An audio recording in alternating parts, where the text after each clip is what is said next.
بسم الله الرحمن الرحيم. رضي الله تعالى عنه وسلم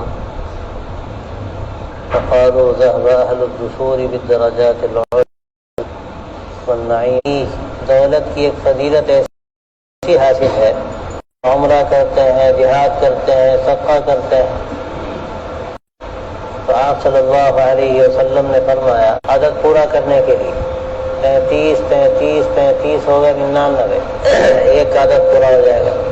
ان میں اس کی فضیلت، میری 2 بیویاں ہیں، آپ دیکھ لیں جو پسند ہو میں طلاق دے دیتا ہوں، آپ اس سے شادی کریں، میری ایک ہو جائے گی، ایک آپ کی ہو جائے گی. تو یہ تو کوئی کر ہی نہیں سکتا. ان کا نہیں، یہ تو ان کا کام تھا، حضرات انصار کا. حضرات مہاجرین نے کہا کہ نہیں اس کی ضرورت نہیں، ہمیں تو تم ایسا کرو کہ بازار کا پتہ بتا دو، بازار کا پتہ بتا دو اور ہم کاروبار کر لیں گے. ہمیں تو عادت ہے، ہم تاجر لوگ ہیں. حضرات انصار جو تھے وہ باغبان لوگ تھے، اور حضرات مہاجرین جو تھے وہ تاجر لوگ تھے. ان کا طریقہ تھا، جاتے تھے شام تجارت کے لیے جاتے تھے. قرآن مجید میں سورہ شریفہ نازل ہوئی لیلاف قریش ایلافہم رحلۃ الشتاء والصیف، کہ وہ 2 سفر کرتے تھے، ایک جاڑے میں اور ایک گرمی میں، اور بہت مال لے کر آتے تھے اور زبردست دھوم مچتی تھی مکے میں کہ مال آیا. تو یہ لوگ بزنس مین تھے، یعنی باقاعدہ تجارت خوب جانتے تھے. تو انہوں نے کہا کہ ہمیں تو آپ راستہ بازار کا بتا دو. اور یہاں بھی بعض حضرات مہاجرین نے بہت تھوڑی مدت میں بڑی ترقی کی، اور بعضوں کو تو حال یہ تھا کہ وہ فرماتے تھے کہ میرا تو یہ ہے کہ میں مٹی پہ اگر ہاتھ رکھ دوں تو مٹی بھی سونا بن جائے. اور بعضوں کا حال یہ تھا کہ ان کا مال جب مدینے میں آنے لگا، جب ترقی کی انہوں نے، تو بعض مرتبہ بہت بڑی تعداد مال آتا تھا، 100 اونٹوں پر آتا تھا، اور پورے مدینے میں شور مچ جاتا تھا کہ فلاں کا مال آیا ہے، اور لوگ آگے خریدنا چاہتے تھے. مختلف جگہوں کا مال آتا تھا. تو اللہ نے کوئی ذوق دیا تھا، تو کہا نہیں ہمیں ضرورت نہیں، ہمیں تو بازار کا پتہ بتا. تو انہوں نے بھی آخری حد تک نصرت کی. اور بعض حضرات مہاجرین وہ بھی تھے جنہوں نے قبول کیا، اس لیے کہ وہ کچھ بھی نہیں کر سکتے تھے. تو انہوں نے زمینیں لیں اور یہی کہا ان سے حضرات انصار سے کہ بھائی کھیتی باڑی تو ہمیں آتی نہیں ہے، ایسا کرو ادھیا پہ تم ہی لے لو اور تھوڑا ہمیں دے دیا تھا. کام وہی کرتے تھے، زمین انہیں کی، کام بھی وہی کرتے تھے، ان کو دے دیتے تھے. اور جب اللہ نے آسانی پیدا کر دی اور فتوحات ہوئی اور پھر دولت آئی، تو پھر انہوں نے کہا کہ اب ہمیں زمینوں کی ضرورت نہیں، ہمیں اللہ نے بہت دے دیا. تو بہت سے حضرات مہاجرین نے زمینیں واپس کی کہ نہیں اب ہمیں ضرورت نہیں. تو ان دونوں کا جو ایثار تھا، قربانی تھی، تاریخ کے لیے مثال ہے. حضرات انصار نے سب کو نشاور کر دیا، لیکن حضرات مہاجرین نے کیسے استغنا کے ساتھ وقت گزارا کہ بالکل نیت نہیں کسی کی لگی اس میں کہ بھئی ہمیں اتنا مل گیا اب ہم کیوں واپس کریں، اور ہمیں تو اس سے زیادہ کی ضرورت ہے، ہم تو بڑی قربانی دے کر آئیں. اور عام طور پہ ایک عجیب سا مزاج یہ ہوتا ہے کہ آدمی ذرا بھی قربانی دے تو سمجھتا ہے کہ ہمارا بڑا حق ہو گیا، اور یہ نہیں سمجھتا کہ قربانی کاہے کے لیے دی، دین کے لیے دی ہے یا دنیا کے لیے دی. اگر کام تم نے اللہ کے لیے کیا ہے تو اللہ کیا ملے گا، اب دنیا میں توقع کیوں لگاتے ہو. اور اس کی مثال عرض کرتے ہیں، ایک صاحب آئے ہم سے کہنے لگے کہ فلاں مدرسہ ہم نے بنایا، ساری محنت ہم نے کی اور ہمیں نکال دیا گیا، اور اب سب دوسرے لوگ کر رہے ہیں. تو ہم نے ان سے کہا ایک بات بتائیے، آپ نے جو کیا کیوں کیا؟ اگر آپ نے اللہ کے لیے کیا تو آپ کا اجر تو آپ سے کوئی چھین نہیں سکتا، وہ تو متحقق ہے، تو وہ تو ملے گا آپ کو، آپ کیوں پریشان؟ اور اگر آپ نے اللہ کے لیے نہیں کیا تو سچی بات یہ ہے کہ ایسے لوگ تو نکالے جانے ہی کے قابل ہیں. اس لیے آپ عزت کے لیے کر رہے تھے تو مدرسے کا بیڑا غرق کرتے، اچھا ہی ہوا کہ نکالے گئے. اب کوئی دوسرا اخلاق کے ساتھ اگر کر رہا ہے، معلوم نہیں ہو کہ کر رہا ہے نہیں کر رہا ہے، خیر ہو سکتا ہے اخلاق کے ساتھ کرے تو بیچارہ خاموش ہو گیا. کہ ہم سب کا قصہ ایسا ہی ہے، ہم نے تو ایک بار اسے کہہ دی ہم کون سے بہت اس میں دھلے دھلائے ہیں. لیکن ہونا تو یہی چاہیے کہ آدمی اگر قربانی دے رہا ہے تو اب قربانی کے بعد اس امید پر نہ بیٹھے کہ ہمارا نام ہو، ہمیں عہدہ ملے، ہمیں عزت دی جائے. اور اگر نہ دی جائے کہیں پر تو بس وہ پھر شکایت پیدا ہو جاتی ہے کہ قربانی تو ہماری ہے اور ہمیں الگ کر دیا گیا. اللہ والوں کا حال ایسا نہیں. ان کا تو قصہ یہ ہے کہ جو کرتے ہیں وہ اللہ کے لیے کرتے ہیں، ان کو کبھی دنیا کی ستائش نہیں چاہیے، نہ ستائش کی تمنا، نہ سرے کی پرواہ. ان کو تو اللہ کے یہاں جو اجر ہے اس اجر کی امید ہوتی ہے، وہ اسی اجر کے لیے وہ ساری محنت کرتے ہیں، سارا کام کرتے ہیں۔ اور جو واقعات تاریخ میں اس کے ہیں، دسیوں واقعات ہیں ایثار کے، قربانی کے، کہ سب کچھ انہوں نے چھوڑ دیا اس لیے کہ اللہ کے لیے انہوں نے کیا۔ حضرت خالد بن ولید رضی اللہ عنہ کا جو واقعہ ہے آخری مثال ہے اس کی، کہ جب وہ عین مارکے میں شہرت تھی کہ جہاں خالد ہیں وہاں شکست ہو ہی نہیں سکتی۔ حضرت عمر رضی اللہ تعالیٰ عنہ تو عجیب و غریب، اللہ نے ان کو جو بصیرت دی تھی اور جو جرأت ایمانی دی تھی اس میں ان کی مثال نہیں۔ ان کو معلوم ہے تو کہنے لگے یہ تو غلط بات ہے، بھائی فتح تو اللہ دیتا ہے، یہ جو شہرت ہے یہ تو شہرت صحیح نہیں۔ انہوں نے کیا کیا، حضرت خالد کو معزول کر دیا، حضرت ابو عبیدہ کو امیر بنا دیا۔ اب جب وہ رقا پہنچا تو اب لوگ حیرت میں پڑ گئے۔ حضرت خالد کے پاس کو گیا اور کہنے لگا کہ حضرت یہ تو عجیب بات ہے، حضرت ابو عبیدہ کو امیر بنا دیا گیا، آپ کو تو معزول کر دیا گیا، اب کیا کریں گے؟ تو کہنے لگے کیا کریں گے، کچھ نہیں کریں گے۔ اگر اللہ کے لیے لڑ رہے تھے تو ابھی لڑیں گے، لڑتے رہیں گے۔ اگر عمر کے لیے لڑتے تو نہیں لڑیں گے، اب تو عمر کے لیے لڑتے نہیں تھے، اللہ کے لیے لڑتے تھے، انہوں نے جو بھی کیا ٹھیک کیا، ان کی رائے۔ تو یہ ان حضرات کا طریقہ تھا کہ ساری قربانیوں کے باوجود یہ مشہور تھا کہ جہاں خالد ہے وہاں فتح ہوگی۔ کوئی اور ہوتا، کوئی جنرل ہوتا، کرنل ہوتا تو کہتا میاں اب ہم بتاتے ہیں، ابھی بغاوت کرتا اور ٹھیک کر دیتا، لیکن ان کا ہر کام اللہ کے لیے۔ یہ ایک نہیں، نہ جانے کتنے واقعات ہیں۔ حضرت حسن رضی اللہ تعالیٰ عنہ کو حضرت علی کے بعد خلیفہ بنا لیا گیا، معمولی بات نہیں تھی خلیفہ بن جانا، لیکن انہوں نے دیکھا کہ اب معاملہ ایسا ہے کہ اگر حضرت معاویہ رضی اللہ عنہ سے صلح نہیں ہوگی تو خون بہتا رہے گا، تو انہوں نے آسانی کے ساتھ حضرت معاویہ سے صلح کر لی اور خلافت سے دستبردار ہو گئے۔ چاہتے تو کہ اڑ جاتے کہ نہیں ہم تو یہ خلافت ہمیں ملی، ہم چھوڑیں گے نہیں۔ تو انہوں نے دیکھا کہ اب اگر یہ بات آگے بڑھے گی تو نقصان ہوگا، تو انہوں نے آسانی سے خلافت چھوڑ۔ تو یہ قربانیوں کی تاریخ ہے پوری، ان حضرات کے ہاں جو ایثار تھا مزاج میں، قربانی تھی، جو کرتے تھے وہ اللہ کے ہی کرتے تھے۔ پھر یہ امید نہیں ہوتی تھی ان کو کہ دنیا میں اس کا کچھ صلہ ملے، وہ آخرت کے ثواب کی امید رکھتے تھے۔ اصل یہ ہے۔ تو یہ جو بیچارے غریب مہاجرین تھے، ان میں ایک بڑی تعداد ایسے لوگوں کی تھی جو زیادہ بزنس وغیرہ سے بھی واقف نہیں تھے اور کھیتی باڑی بھی نہیں جانتے تھے۔ تو ان کا معاملہ ایسا تھا کہ بس ان کا کسی طرح گزارا ہو جاتا تھا۔ اور ایک تعداد ان میں ایسے حضرات کی تھی جو صفے میں مقیم تھے۔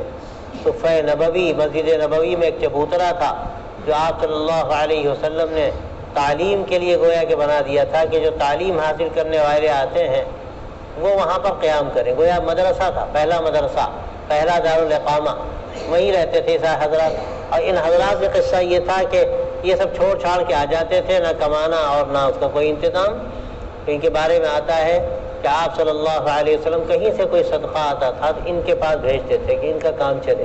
ایک واقعہ اسی سلسلے میں ہے کہ حضرت ابو ہریرہ رضی اللہ تعالیٰ عنہ بہت بھوکے ہو گئے۔ ایک مرتبہ آپ صلی اللہ علیہ وسلم کے پاس آئے تو ایک دودھ کا پیالہ کہیں سے آیا، تو آپ صلی اللہ علیہ وسلم نے ان سے کہا کہ دیکھو پیالہ دودھ کا آیا ہے، مگر دیکھو تمہارے اور ساتھی بھی تو ہیں، سب کو بلا لاؤ۔ تو اب دل میں انہوں نے سوچا کہ میں تو اتنا بھوکا تھا، آیا تھا، اب یہ دودھ کا پیالہ ایک ہی پیالہ کتنوں کو بھلا ہوگا، یہ سارے اتنے وہاں بہت سارے بیٹھے ہیں۔ لیکن ظاہر حضور کا حکم تھا بلا کے لے آئے۔ اب آپ نے فرمایا سب کو پلاؤ۔ دل میں خیال آیا کہ تو ہمیں کیا خاک ملے، سب کا حکم تھا، پلانا شروع کر دیا۔ اللہ کی طرف سے برکت ایسی نازل ہوئی کہ ایک پیالے میں نہ جانے کتنوں نے پیا، کبھی کبھی 40 رہتے تھے، 70 تک کا بھی تذکرہ بعضوں میں آتا ہے بعض روایتوں میں۔ تو اب نہ جانے اس وقت کتنے تھے، سب کو پلایا گیا، ایک پیالے میں سب کا پیٹ بھر گیا۔ حضرت ابو ہریرہ رضی اللہ تعالیٰ عنہ تنکیوں سے دیکھ رہے ہیں، آپ بھی ان کو دیکھ رہے ہیں۔ جب سب نے پی لیا تو فرمایا کہ اب تم پیو۔ آپ نے سوچا ہوگا پہلے تو حضور کو پینا چاہیے، آپ فرمایا نہیں پہلے تم پیو۔ اب انہوں نے پینا شروع کیا، پیٹ بھرنے لگا، کہ اور پیو، ہٹا دیا مجھے، کہہ رہی اور پیو، تو کہنے اللہ کے رسول اب تو لگتا ہے حلق تک آ گیا۔ تو آخر میں آپ صلی اللہ علیہ وسلم نے پیا۔ تو یہ ان حضرات کا حال تھا۔ خود فرماتے ہیں کبھی کبھی بھوک کی وجہ سے میں مسجد نبوی میں گر جاتا تھا اور لوگ سمجھتے تھے کہ مرگی کا دورہ پڑا ہے، لوگ سمجھتے تھے کہ مرگی کا دورہ پڑا ہے، مرگی کا دورہ نہیں ہوتا تھا، بھوک کی شدت کی وجہ سے ایسا ہوتا ہے۔ تو ایک بڑی تعداد فقراء مہاجرین کی تھی اور دوسرے حضرات کی تھی جو وہاں پر آ کر پڑ گئے تھے۔ تو اب انہوں نے دیکھا کہ جو دولت والے ہیں تو بہت مزے میں سارے کام کرتے ہیں، جو تسبیحات ہم پڑھتے ہیں وہ بھی پڑھتے ہیں، لیکن مزید ان کو نعمت یہ حاصل ہے کہ جب چاہتے ہیں حج کرنے چلے جاتے ہیں، عمرہ کرنے چلے جاتے ہیں، صدقہ کرتے ہیں، خیرات کرتے ہیں، وہ ہم نہیں کر پاتے۔ تو حضور اقدس صلی اللہ علیہ وسلم کی خدمت میں حاضر ہوئے، یہ ان کے شوق کی بات ہے۔ ہر ایک کو شوق تھا کہ اللہ تعالیٰ وہاں پر مقام دے، جنت میں اللہ تعالیٰ زیادہ اور بلندی عطا فرمائے، نعمت عطا فرمائے۔ اس شوق میں انہوں نے کہا کہ اللہ کے رسول، ان کو سب کچھ حاصل ہے، ہم محروم۔ تو آپ نے فرمایا کہ یہ تسبیحات ہیں، اس کو تسبیح فاطمی بھی کہتے ہیں۔ آگے روایت آ رہی ہے، اس میں اس کی وضاحت ہو جائے گی کہ تسبیح فاطمی کیوں کہتے ہیں۔ فرمایا کہ یہ تسبیحات پڑھو، سبحان اللہ والحمدللہ اللہ اکبر، یہ 33 مرتبہ پڑھو، تو تمہیں وہی سب کچھ مل جائے گا جو دولت والوں کو مل رہا ہے، جو خرچ کر رہے ہیں، عمرہ کر رہے ہیں، حج کر رہے ہیں، اور اللہ ان کو توفیق دیتا ہے، صدقہ و خیرات کر رہے ہیں، تو ان کو جو کچھ ثواب مل رہا ہے تمہیں ان تسبیحات سے وہ ثواب ملے گا۔ ہاں اگر وہ تسبیحات دوسرے لوگ بھی پڑھنے لگے تو ظاہر ہے وہ چیز ان کو بھی حاصل ہو جائے گی۔ تو اب قصہ وہی پیش آیا، یہاں تو نہیں ہے لیکن دوسری روایتوں میں آتا ہے، سب کے سب تو سباق الخیر چکر میں رہتے تھے، کہاں سے اللہ کے یہاں خزانہ ملے گا۔ دنیا کے خزانوں کی فکر ہم کو رہتی ہے، ان کو آخرت کے خزانوں کی فکر رہتی تھی۔ ہمیں یہ فکر ہوتی ہے کہ ہمارے بینک بیلنس میں کیسے اضافہ ہو اور کتنے پلاٹ ہو جائیں، ابھی 5 ہوئے ہیں 6 ہو جائیں۔ ان کا حال یہ تھا کہ ان کو خیال ہوتا تھا کہ آخرت کے خزانوں میں کیسے اضافہ ہو، اسی لیے ان کو یقین تھا اس کا، ایسا یقین تھا۔ حضرت علی رضی اللہ تعالیٰ عنہ یہاں تک کہتے تھے کہ جنت و دوزخ کا ہمیں ایسا یقین ہے کہ اگر سامنے بھی لے آئی جائیں تو ہمارے یقین میں اضافہ نہیں ہوگا۔ یہ ان کی یقین کا حال تھا۔ ظاہر ایسا یقین جب پیدا ہو جائے گا، ہمیشہ کی زندگی کا یقین، تو آدمی اس کی فکر کرے گا یا دنیا کے ٹھیکروں کی خاطر اپنی جان دے گا، جیسے ہم لوگ اپنی جان دیتے ہیں، مرتے ہیں، ایک دوسرے کے لیے جھگڑتے ہیں، اس کے لیے نہ جانے کیا کیا کرتے ہیں۔ تو یہ ان حضرات کا حال تھا۔ اب صحابہ جو مالدار تھے ان کو پتہ چلا کہ غریب صحابہ جو ہیں وہ گئے تھے، ان کو تو ایک وظیفہ مل گیا اور ہم سے آگے پہنچ جائیں گے۔ اب ان کو پتہ چلا، انہوں نے پڑھنا شروع کر دیا۔ تو اب پھر وہ آئے کہ اللہ کے رسول ہو، تو پھر وہ بھی پڑھنے لگے۔ تو آپ نے فرمایا کہ یہ تو اللہ کا فضل ہے، جس کو چاہتا ہے عطا فرماتا ہے، یہ اللہ کا فضل ہے، جس کو چاہتا عطا فرماتا ہے۔ اور بعض روایتوں میں اس کا بھی اندازہ ہوتا ہے کہ اگر آدمی کسی خیر کا کام، کوئی خیر کے کام کی نیت رکھتا ہے لیکن اس کے پاس اس کے اسباب نہیں ہیں، تو اللہ تبارک و تعالیٰ اس کا اجر اس کو عطا فرماتے ہیں۔ اب اگر کوئی نیت کر لے کہ ہمیں ساری دنیا مل جائے، ہم سب اللہ کے راستے میں صدقہ کر دیں گے اور سب ہم لٹا دیں گے، ہم اپنے اوپر ایک حبہ نہیں لگائیں گے، تو اللہ تعالیٰ پورے یقین کے ساتھ کوئی نیت کرتا ہے تو اس کو عنایت فرما دیں گے، اللہ تعالیٰ اس کو دے دیں گے، کوئی پوری دنیا صدقہ کرنے کا ثواب ملے۔ یہ اللہ کی ایسی نعمت ہے، جیسے بعض روایتوں میں آتا ہے کہ نیت المؤمن خیر من عملہ، کہ مومن کی نیت اس کے عمل سے بہتر ہے۔ تو نیت کیا ہے؟ جو نہیں کر سکتا، جس کے اسباب اس کے پاس نہیں، نیت تو کر سکتا ہے۔ آدمی نیت کر لے پورے صدق دل کے ساتھ، تو کیا بعید ہے کہ اللہ تبارک و تعالیٰ اس کی نیت پر پورا اجر اس کو عطا فرما دے، جو اجر شاید عمل پہ نہ ملتا۔ اس لیے کہ آدمی عمل کرے گا، عمل میں کوتاہیاں ہو سکتی ہیں، عمل میں ہو سکتا ہے نیت میں کہیں کھوٹ پیدا ہو جائے، کہیں دکھاوا پیدا ہو جائے اور وہ عمل ناقص ہو جائے۔ لیکن اگر صرف نیت کی ہے، اسباب نہیں ہے، اس امید میں ہے کہ جیسے ہی اسباب ہوں گے میں کروں گا، تو کیا بعید ہے کہ عمل سے زیادہ اللہ تعالیٰ اس کو نیت پر عطا فرما دے۔ تو یہ یقیناً ان کے لیے ایک راستہ تھا۔ اور بعض روایتوں سے اندازہ ہوتا ہے کہ اب وہ چونکہ چاہتے تھے کہ اگر دولت ہوگی تو صدقہ کریں گے، تو کیا بعید ہے کہ اللہ تبارک و تعالیٰ ان کو وہ اجر بھی عطا فرما دے۔ تو نیت بڑی چیز ہے، آدمی بڑی سی بڑی نیت کر سکتا ہے، ہم دین کا یہ کام کریں گے، ایسا کریں گے۔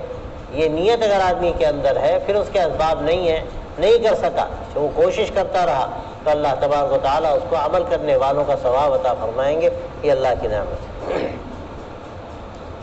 وعن علی بن ابی طالب رضی اللہ عنہ ان رسول اللہ صلی اللہ علیہ وآلہ وسلم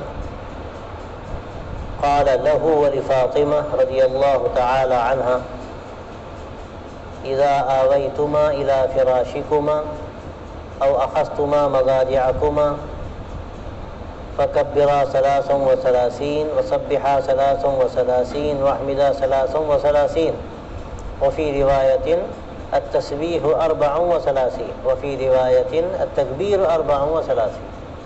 یہ جو روایت یہاں نقل ہوئی ہے، مختصر نقل ہوئی ہے، اس کا پورا قصہ یہ ہے کہ ایک مرتبہ آپ صلی اللہ علیہ وسلم کے پاس کہیں سے غلام اور باندی آئے مال غنیمت میں.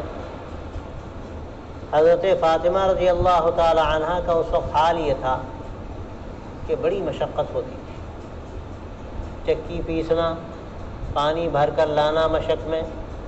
بعض روایتوں سے معلوم ہوتا ہے کہ مشق میں پانی بھر بھر کر لاتی تھیں تو ان کے جسم پر جا بجا نشان پڑ گئے تھے اس کے. اور آٹا پیستی تھی تو بھی تھے، تو باہر نکلے تو ان کو ایک درہم ملا، وہ درہم لے آئے وہ، اور اس کے بعد کہیں سے انہوں نے کچھ انتظام کیا.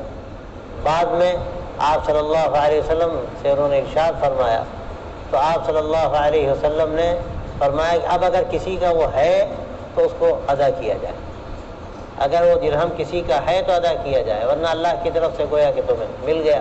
ورنہ عام طور پر آپ کا معمول یہ نہیں تھا. آپ صلی اللہ علیہ وسلم ناپسند فرماتے تھے کہ کوئی چیز ایسی لے لی جائے کہ جو کسی کی نہ ہو، اس کے بارے میں پتہ نہ ہو.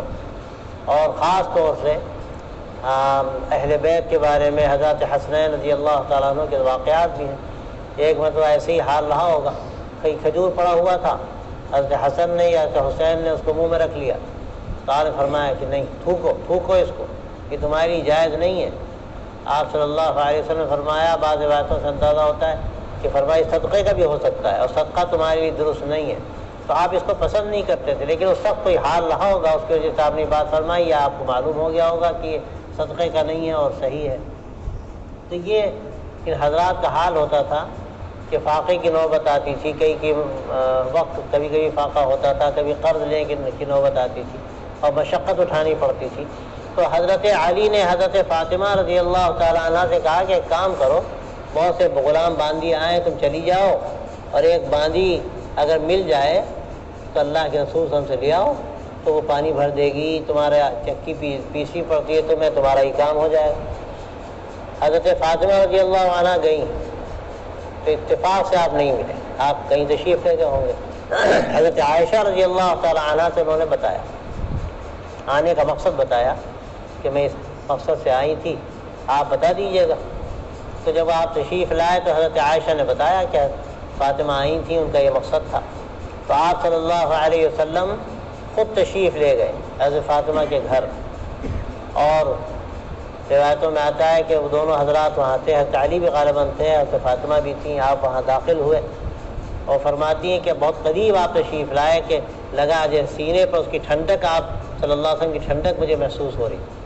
آپ نے فرمایا کہ تم آئی تھیں ایک باندی کے لیے، مگر میں تمہیں اس سے بہتر راستہ بتاتا ہوں.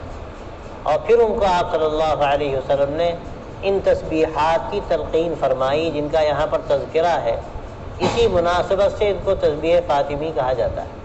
آپ صلی اللہ علیہ وسلم نے فرمایا کہ جب تم لیٹنے کے لیے جاؤ بستر پر تو بہتر یہ ہے کہ 33 مرتبہ سبحان اللہ پڑھو، 33 مرتبہ الحمدللہ پڑھو، 33 مرتبہ اللہ اکبر پڑھو.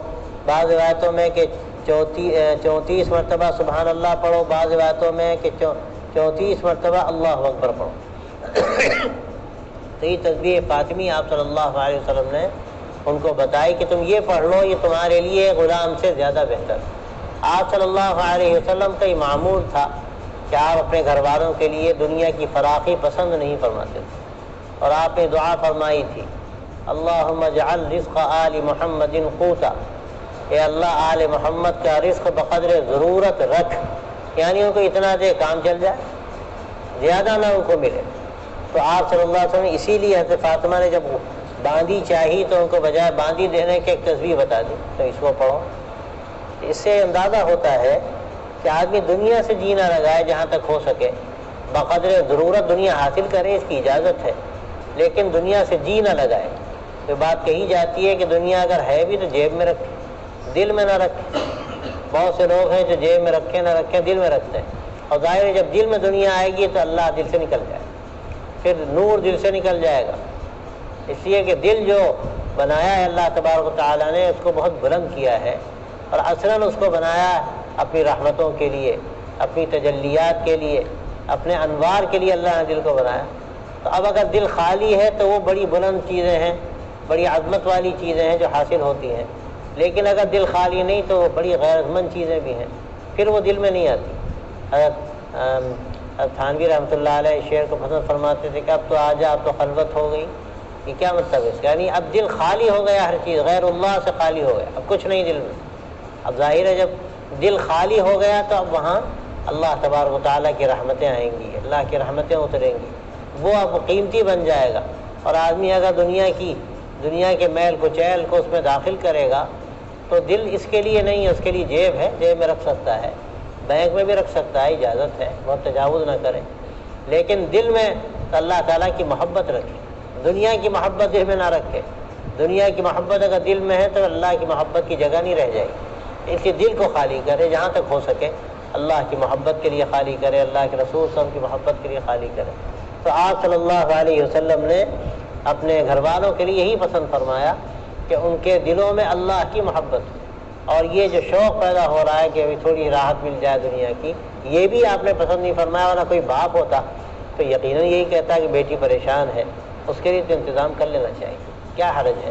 لیکن آپ صلی اللہ علیہ وسلم کے پاس غلام آئے، باندیاں آئیں، لیکن اس کے باوجود آپ نے یہ پسند نہیں فرمایا کہ اپنی بیٹی کے لیے دنیا کی راحت کا انتظام فرمائے۔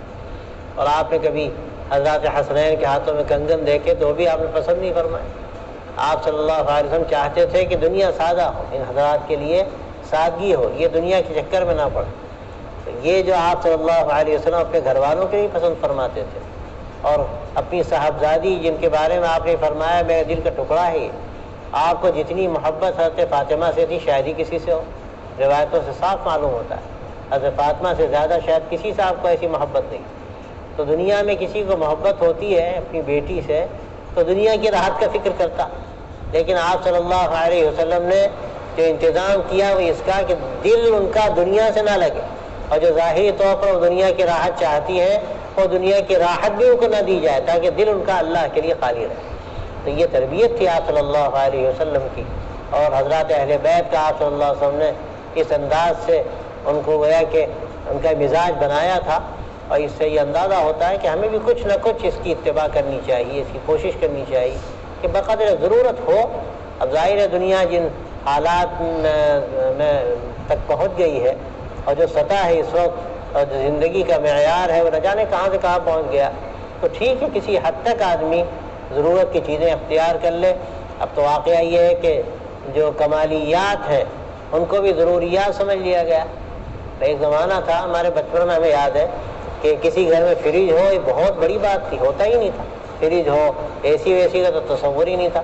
پنکھے نہیں ہوتے تھے، پنکھے بھی کرائے پر لائے جاتے تھے، سب گرمی ہوئی تو کرائے پر 1-2 مہینے کے لیے پنکھے آ گئے، اور اس کے بعد بھائی جلدی سے اتارو نہیں کرایہ زیادہ دینا پڑے گا۔ اور بہت پانی پینے کا جی چاہا ٹھنڈا تو بازار سے جا کے برف لانا پڑتا تھا، اور بھی پیسے کم ہوئے 2 روپے کا برف لے آؤ بھائی پانی ٹھنڈا مل جائے، ورنہ ٹھنڈا پانی ملنا بڑی نعمت تھی اللہ کی۔ آج تو کیا صورت ہے، ہر گھر، کوئی گھر نہیں وہاں فریج نہ ہو۔ اب تو حال یہ ہے کہ ہر گھر میں اے سی آ گیا جس کا کوئی تصور نہیں تھا۔ تو یہ کمالیات اس وقت ضروریات میں شامل ہیں، لیکن اس میں بھی آدمی تجاوز کرتا جاتا ہے کہ اعلیٰ سے اعلیٰ آ جائے، اعلیٰ سے اعلیٰ ماڈل آ جائے۔ یہ بہت نامناسب سی چیز ہے کہ بھئی ذرا سا پرانا ہوا موبائل چھوڑو اور نیا ماڈل آیا اس کو لے۔ اور اسی میں جو دنیا کی جو ضروریات ہیں ان میں بھی یہی ہوتا ہے۔ حضرت فرما رہے تھے کہ ہم ممبئی میں بیٹھے ہوئے تھے، بس سوائے ان باتوں کے کہ فلاں ماڈل کی الماری ہے اور یہ فلاں ماڈل کا صوفہ سیٹ ہے، ابھی پرانا ہو گیا اور فلاں نیا ہونا چاہیے، لگتا تھا کہ بس سوائے دنیا کے ان کے ذہن میں کچھ ہے ہی نہیں۔ تو یہ جو تصورات ہیں یہ غیر اسلامی تصورات ہیں، ایسا نہیں ہونا چاہیے۔ بقدر ضرورت ٹھیک ہے آدمی چیزیں اختیار کر سکتا ہے، لیکن کمالیات میں بھی آدمی آگے بڑھتا جائے اور عیش و عشرت میں پڑ جائے تو یہ چیز ناپسندیدہ ہے، اس سے روکا گیا۔ اس سے نہیں روکا گیا کہ آدمی پیسہ نہ کمائے، پیسہ کمانا ٹھیک ہے، قرآن مجید میں پیسے کو خیر کہا گیا، انہ لحب الخیر لشدید۔ اور انسان کے بارے میں اللہ قرآن مجید میں کہتا ہے کہ اس کو دنیا کی بڑی محبت اس کے دل میں ہے، پیسے کی محبت اس کے دل میں، لیکن پیسے کو اللہ نے خیر کہا اس لیے کہ اگر اس کا صحیح استعمال ہو تو یقیناً وہ خیر ہی خیر ہے۔ تو اس میں کمانا، اس کا جائز طریقے پر کمانا، زیادہ کمانا، اس پر کوئی پابندی نہیں، کوئی حرج نہیں، لیکن پھر اس کا حق ادا کرنا، رکھنے کے اعتبار سے بھی اور دینے کے اعتبار سے بھی، خرچ کے اعتبار سے بھی، اور پھر کمانے میں خیال، یہ بات پوری طرح خیال میں رکھنا کہ کوئی حرام اس میں طریقہ نہ ہو، مشتبہ طریقہ نہ ہو، جائز طریقے پر آدمی کمائے اور اللہ کے راستے میں لٹائے۔ جتنا بھی اللہ کے راستے میں خرچ کرے گا اس کے لیے اجر و ثواب کا ذریعہ ہے۔ تو اس سے نہیں روکا گیا کہ آدمی نہ کمائے، لیکن روکا اس سے گیا کہ دنیا کو دل میں نہ رکھے، دنیا سے دل لگائے نہ، بلکہ اللہ کی طرف توجہ ہو اور آخرت کی کامیابی کی طرف آدمی دل لگائے، اس کی فکر ہو، اللہ کی محبت دل میں رہے۔ یہ اگر مزاج ہو تو اس میں کوئی حرج نہیں کہ مال آ رہا ہے اور جا رہا ہے، اللہ کے راستے میں آدمی خرچ کر رہا ہے۔ حضرت عثمان غنی رضی اللہ تعالیٰ عنہ کو اللہ نے کتنا نوازا، لیکن اللہ نے کیسی توفیق ان کو دی کہ ان کا لقب ہی پڑ گیا کہ مجاہد جیش العسرہ۔ تبوک کے موقع پر جس طرح انہوں نے انتظام فرمایا، گویا کہ اپنا سارا مال اللہ کے راستے میں لٹا دیا۔ اور کتنی مرتبہ ایسا ہوا، ایک مرتبہ کنواں خرید کا وقف کر دیا کہ بھئی جتنے لوگ ضرورت مند ہوتے ہیں، پانی کی پریشانی ہے، لوگوں کو پانی ملے، آسانی ہو، تو آدمی اس لیے کما رہا ہے تو کیا کہنے، وہ اپنے لیے خزانہ جمع کر رہا۔ لیکن یہ کہ بس پھر وہ صرف اس فکر میں لگ جائے کہ آج ہمارے پاس 2 فلیٹ ہیں، اب 3 ہو جائیں، اور 3 ہیں تو 5 ہو جائیں، جیسے عام مزاج اس وقت ہے کہ آدمی آگے بڑھتا جاتا ہے اور شیطان یہ پٹی پڑھاتا ہے کہ بھئی اور زیادہ آ جائے گا تو اور خرچ کریں گے، لیکن پھر خرچ کرنے کی نوبت نہیں آتی، آتا ہی رہتا ہے، یہاں تک کہ پھر دنیا میں ڈوب جاتا ہے اور چاہتا بھی ہے تو خرچ نہیں کر پاتا۔ جیسے کہ حدیث میں مثال دی گئی ہے بخیل کی کہ جیسے کوئی زرہ جو لوہے کا لباس ہوتا ہے وہ اس کو جکڑے ہوئے ہو، وہ اگر خرچ کرنا بھی چاہے تو وہ لباس اور جکڑ دیتا ہے، اس کو، اس کے ہاتھ ایسے جکڑ جاتے ہیں تو چاہے تو خرچ کرنا مشکل۔ اور جو خرچ کرنے والا خرچ کرتا ہے تو لباس کھلتا ہے، اور خرچ کرتا ہے تو اور کھلتا ہے، اس کے لیے دینا اور آسان ہوتا ہے۔ تو دینے والا جو ہے اللہ تعالیٰ اس کو نوازتے رہتے ہیں۔ حدیث میں آتا بھی ہے کہ اللہم اعط منفقا خلفا واعط ممسکا تلفا، کہ اللہ جو دینے والا ہے اس کو بدل دے، اور جو روکنے والا ہے اس کا مال ہلاک ہو جائے۔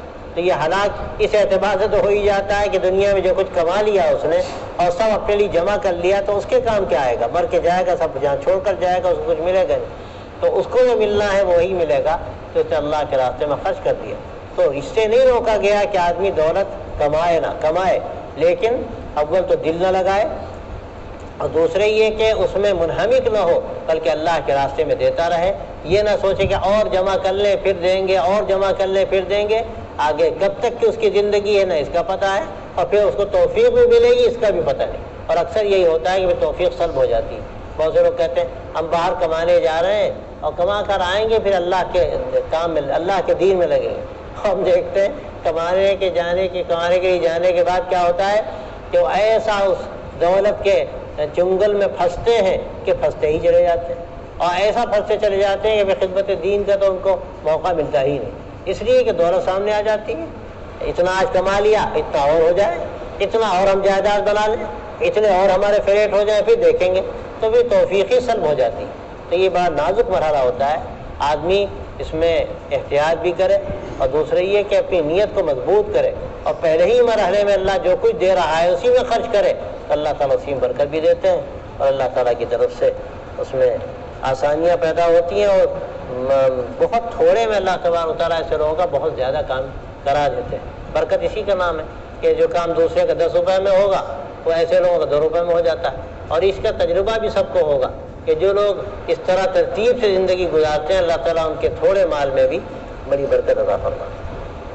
سبحان اللہ، سبحانک اللہم و بحمدک، اشہد ان لا الہ الا انت۔